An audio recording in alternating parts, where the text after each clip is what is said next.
哎，你好，我来找工作。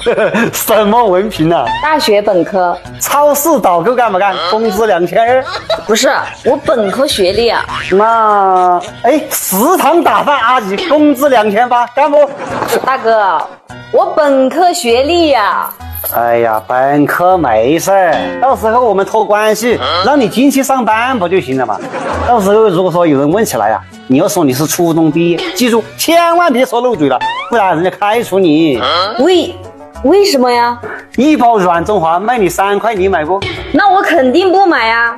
那不就行了？所以说啊，别问为什么，你照办就行了。哼，算了，3000块都不到，我还不如回老家种地呢。